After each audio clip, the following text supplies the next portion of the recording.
ایک رات میں بدل جاتے. اجرکم اللہ. یہ جملہ کہا, آرام سے سن لو, کچھ جملے سن لو. یہ جملہ کہا, بی بی اپنے حجرے میں آئی, شکایت کر کے باپ سے اپنے حجرے میں آئی, اور اب بی بی نے اپنے باپ پر گریہ شروع کیا.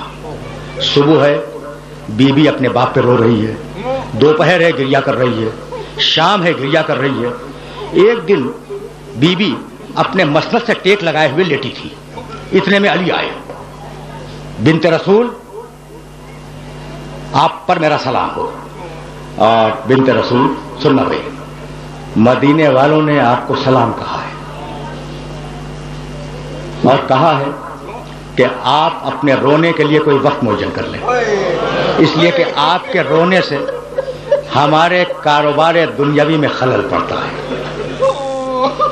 فتنفست السعداء, شہزادی نے ایک ٹھنڈی سانس لی اور کہا ابو الحسن مدینے والوں سے کہہ دیں کہ ان کے رسول کی بیٹی انہیں زیادہ دن پریشان نہیں کرے گی. ابو الحسن کہہ دیں کہ ان کے رسول کی بیٹی انہیں زیادہ دن پریشان نہیں کرے گی. ابو الحسن, یہ پیغام تو تھا مدینے والوں کے لیے, اور آپ سے ایک خواہش یہ ہے کہ آپ میرے لیے جنت البقیع میں ایک حجرہ بنا دیں جس میں میں اپنے بچوں کو لے کر جایا کروں اور اپنے بابا پہ گریا کروں. علی نے اپنے ہاتھوں سے جنت البقیع میں ایک حجرہ بنایا. بی بی کا, جس کا نام بیت الحزن ہے, بی بی کا یہ دستور تھا کہ صبح سویرے اپنے بچوں کو لے کر اس حجرے میں تشریف لے جاتی. حسن, حسین, زینب, ام کلثوم. دوپہر تک بیٹھ کر اپنے بابا پہ گریا کرتی, دوپہر میں اپنے بچوں کو لے کے آتی, کھانا کھلاتی, حوائج ضروری سے فارغ کرتی, اس کے بعد پھر بچوں کو لے کے جاتی. شام کو پھر واپسی ہوتی. دن گزرے, ہفتے گزرے, مہینے گزر گئے. اب جملہ سننا, ایک دن بی بی اپنے بچوں کے ساتھ گھر میں داخل ہو رہی تھی اور علی گھر سے باہر جا رہے تھے. ایک مرتبہ علی کی نگاہ پڑی شہزادی کے چہرے پر, کہنے لگے کہ بنت رسول, جس دن سے آپ کے بابا کا انتقال ہوا ہے اس دن سے میں نے آپ کے چہرے پر خوشی نہیں دیکھی. یہ آج آپ کے چہرے پر خوشی کے آثار کیسے ہیں؟ بی بی نے ٹھنڈی سانس لی اور کہا ابو الحسن کیا پوچھتے ہو, روتے روتے مجھے نیند آ گئی تھی. میرا بابا میرے خواب میں آیا, اس نے مجھے اپنے سینے سے لگایا, میرے سر پہ ہاتھ پھیرا اور کہا کہ بیٹی تیری مصیبتوں کے دن اب ختم ہو گئے. تو ابو الحسن یہ جو تم چہرے پہ خوشی دیکھ رہے ہو یہ میرے بابا سے ملنے کی خوشی ہے.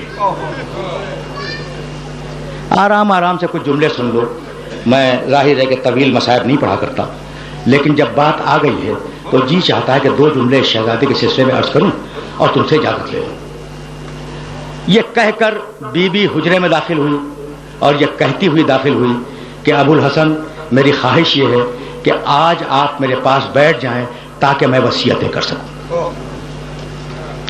علی باہر جا رہے تھے, پلٹ آئے, حجرے میں آئے, کہا ابو الحسن دونوں بچیوں کو کنیز کے حوالے کرتے ہیں تاکہ بچیاں کنیز کے ساتھ چلی جائیں, مجھے آپ سے وصیتیں کرنی ہیں. اور دونوں بیٹوں سے کہیں کہ جائیں نانا کی قبر مطہر کی زیارت کے لیے. بچیاں گئیں کنیز کے پاس, حسن و حسین گئے نانا کی قبر کی زیارت کے لیے. شہزادی نے کہا ابو الحسن دروازے کو بند کر دیں. علی نے دروازہ بند کیا, آ کر شہزادی کے پاس بیٹھ گئے. کہا بنت رسول اپنی وصیتیں بیان کریں. کہا ابو الحسن میری پہلی وصیت تو یہ ہے کہ اگر میری خدمت میں کوئی تقصیر ہو گئی ہو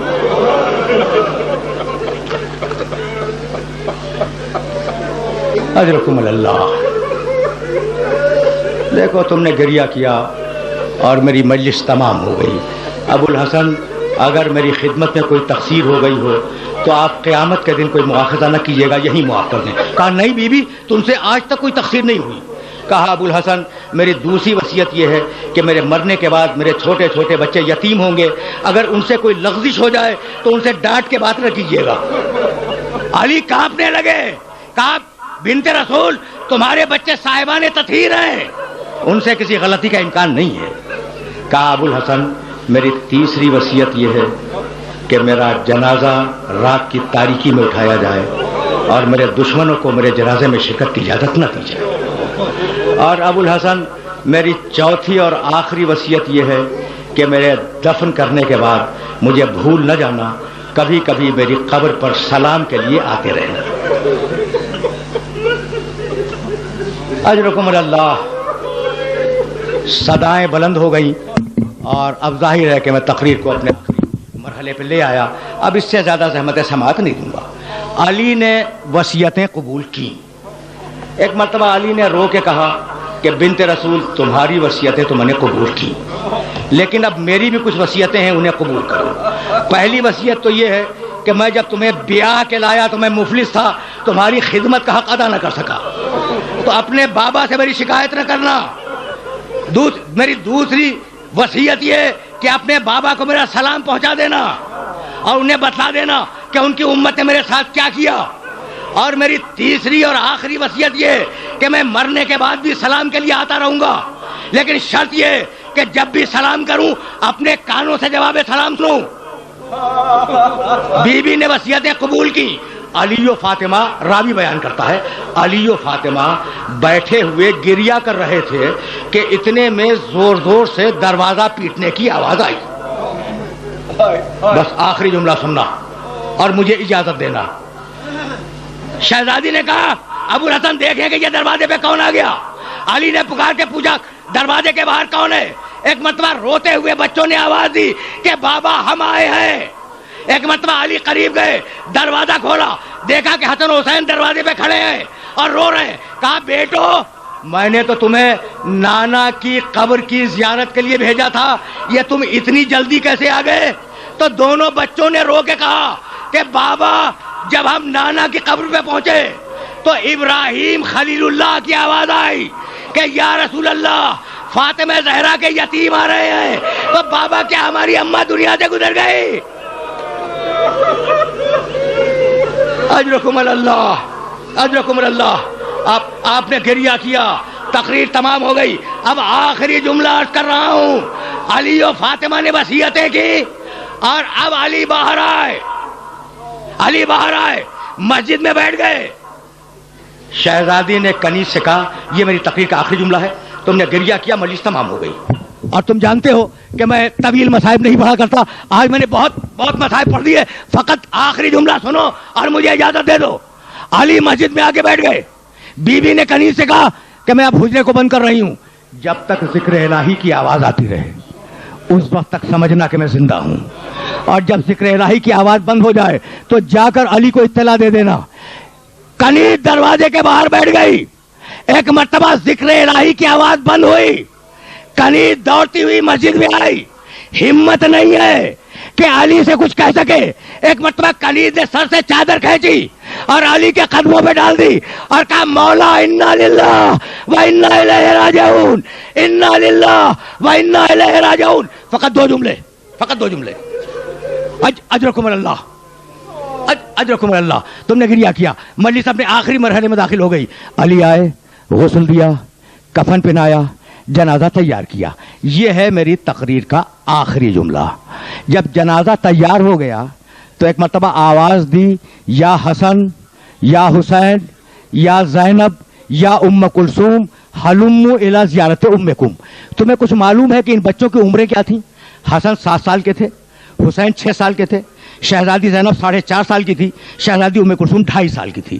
آواز دی جنازہ تیار کر کے کہ حسن اپنی ماں کا آخری دیدار کرو، حسین اپنی ماں کا آخری دیدار کرو، زینب ام کلثوم اپنی ماں کا آخری دیدار کرو۔ گھر کی کنیز بیان کرتی ہے کہ 2 بچے دوڑتے ہوئے ماں کے پاس آ گئے، حسن آئے، ام کلثوم آئی، اور 2 بچے دروازے پہ کھڑے رہے، حسین کھڑے رہے، شہزادی زینب کھڑی رہی۔ علی نے آواز دی بچوں تم بھی تو آؤ۔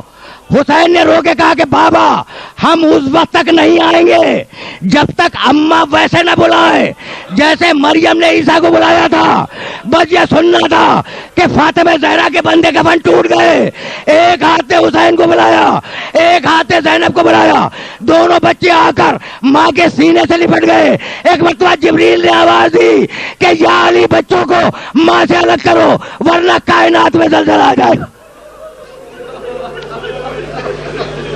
وَسَيَعْلَمُ الَّذِينَ ظَلَمُوا أَيَّ مُنْقَلَبٍ يَنْقَلِبُونَ رَبَّنَا تَقَبَّلْ مِنَّا إِنَّكَ أَنْتَ السَّمِيعُ الْعَلِيمُ.